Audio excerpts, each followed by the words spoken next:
Okay, before I start, I know how polarizing this game really is. Either you really like it or you just don't. But no matter who you talk to, most of the fans are going to talk about Sly 2 over this because they think this is just a step backwards.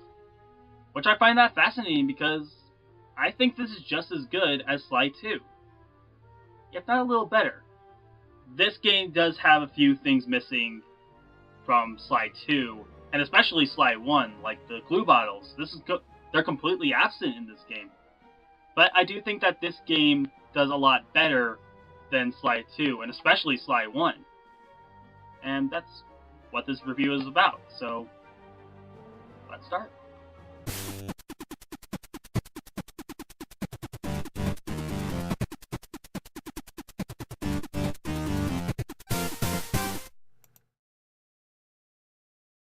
On the story front, it's pretty standard. It takes place right after the events of Sly 2, where Sly learns about the Cooper Vault on Cane Island from his father's old friend McSweeney, where the treasure collected by the Cooper family is stored and protected. But a man by the name of Dr. N is trying to infiltrate the island to try and collect the fortune for himself.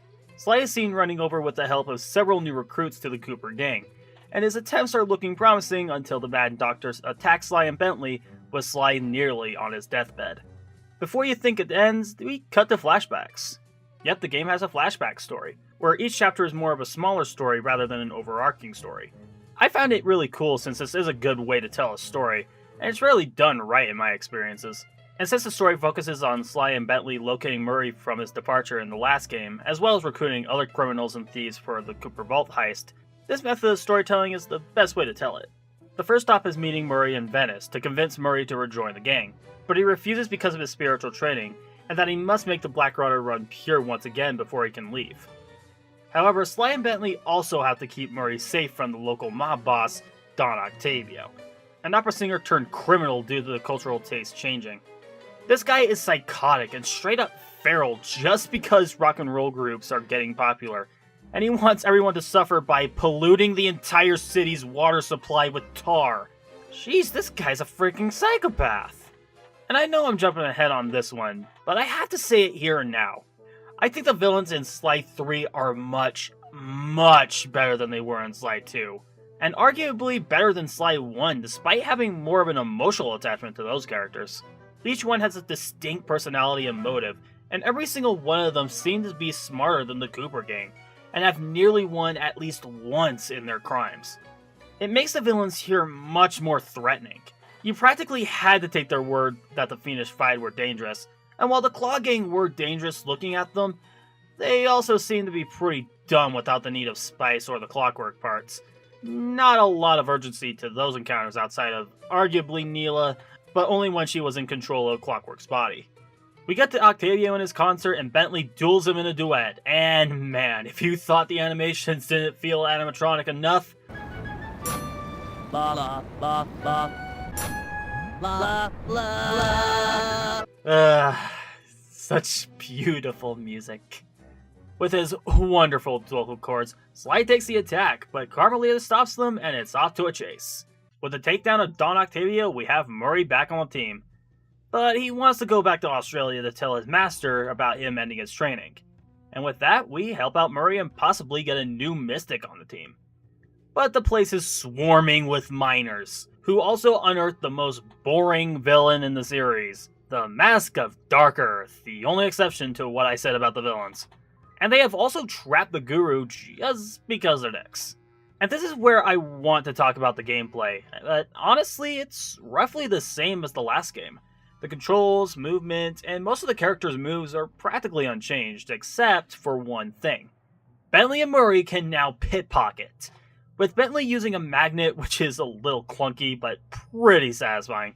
And Murray can just shake the victim, which is not only quick, but absolutely hilarious. But there are a few new, interesting changes. One is that the game actually has 3D. Don't use this. It's bad enough that the game looks uglier by comparison, making it kind of a low-budget noir film. But really, it enhances nothing. Nothing is 3D, even if you use the stupid glasses. Seriously, does this look like you're gonna have a lot of fun with I don't think so. Okay, there really isn't much to say about this chapter. It's just kind of there, honestly.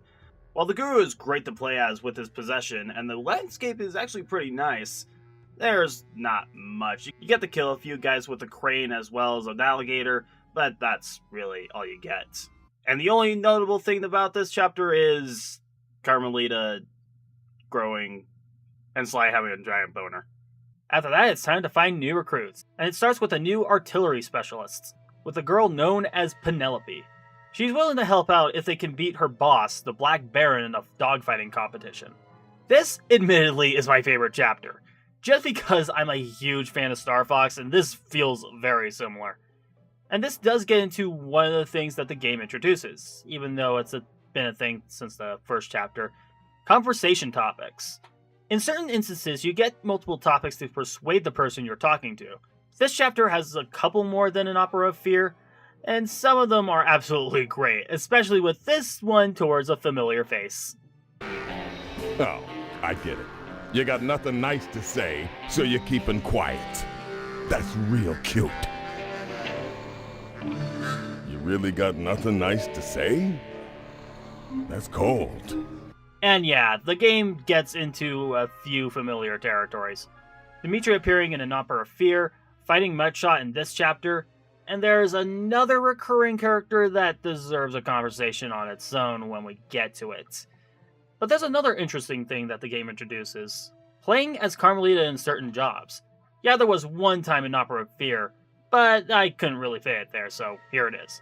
Her playstyle is about shooting down opponents rather than sneaking and stealing, and it's okay. I'm glad it's not a common thing, only happening once in half of the chapters. The lock-on and strafing is kinda stiff, and enemies take a lot of punishment, so it takes a little long to finish. But we take out the dreaded Red Baron and take him on atop a giant plane, and a fatal blow!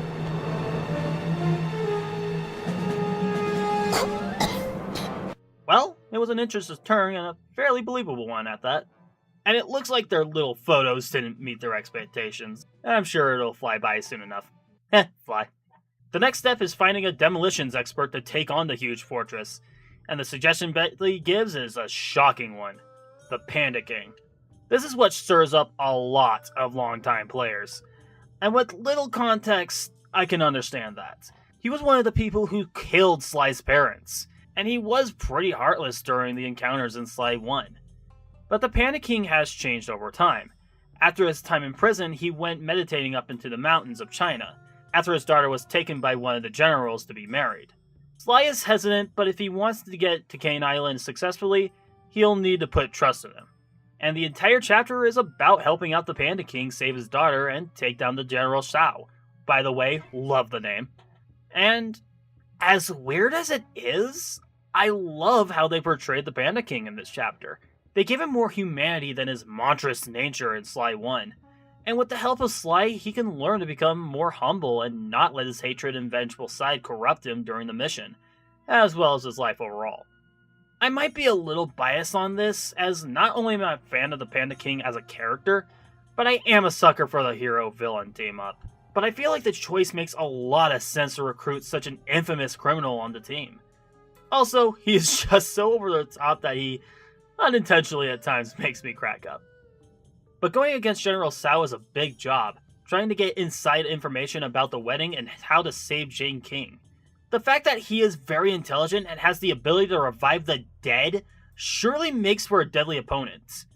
But of course we give him the biggest shock of his life, taking his treasure, destroying the treasure room, and luring Carmelita into the bride's room after freeing Jane King with an underground tunnel. Justice well served. The last of the jobs is owing Dimitri by recovering his grandfather's diving gear and treasure stolen by pirates. And we just help him out and maybe get a deep-sea diver in the deal. And I really like this world. I mean, you can never go wrong with a good pirate world. You go through an insult contest with the pirate who stole Dimitri's grandfather's gear, and you blast down ships in classic pirate style. Great times. And holy shit, the main villain LaFui, outside of having a lousy name, have given the team a slip plenty of times, keeping Penelope captive, nearly blowing up their ship, and Sly.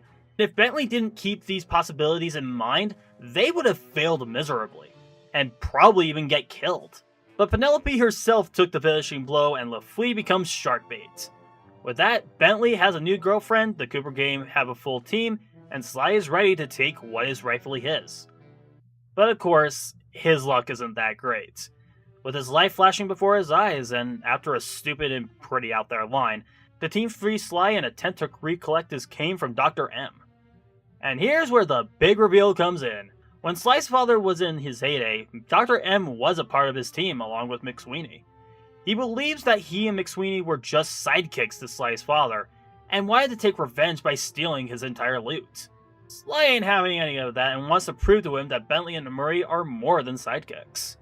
The three of them go into the vaults, but Sly has to go alone since the area was made for the Coopers in mind. And this is where a bit of Cooper lore is explored, and it's all super cool, as well as the really exquisite platforming, challenge only a Cooper can take on. And it shows off his dad's own technique, sliding on laser beams. This is so damn awesome.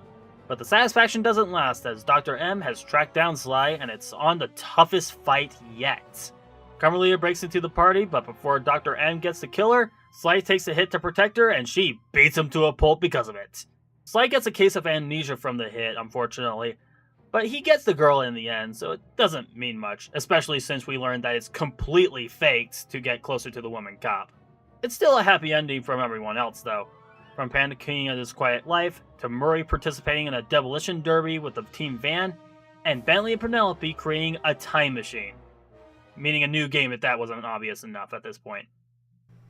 For the final word, I think this is just as good as Sly 2, if not better.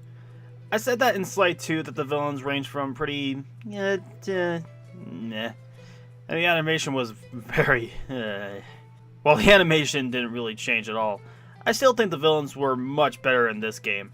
In fact, the characters in general were better in this game, like the Cooper gang and the recurring villains having improved personalities and great chemistry. The game also brings back the Master Thief challenges, which were missing in Sly 2, and they are a lot more varied than they were in Sly 1, where it's just more than time trials. The game also didn't make the villains overstay their welcome, like when Sly 2 gave 3 of the 5 villains 2 chapters, and the second chapters usually had no reason to be there. Sly 3 let each of the villains have their limelight and end their time at the right time. Sly 3 isn't devoid of faults though, like that part with Sly calling himself a coward to Carmelita, and Bentley just out of the blue questioning the relationship with Sly. The clue bottles being removed made the world somewhat empty, and the game did have some dumb shit like the Mask of Dark Earth. That was a definite low point. But I do really like Sly 3, and I do feel that it is just as good as Sly 2, and had as much bad as well. I'll gladly go back to these games every now and again, because they are just so fun, and are still considered some of my favorite games of all time. But we're not done, we still have one game to look at, Sly 4 Thieves in Time. I'll play with you guys then. We're making a pretty good team. This is the last of the fireworks. Put them in the crypt and kaboom! No more hopping vampires. Yes, this ordinance will suffice. They're gonna be fangs everywhere!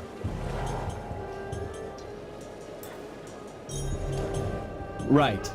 I'll just head back to the safe house. Yes, do that.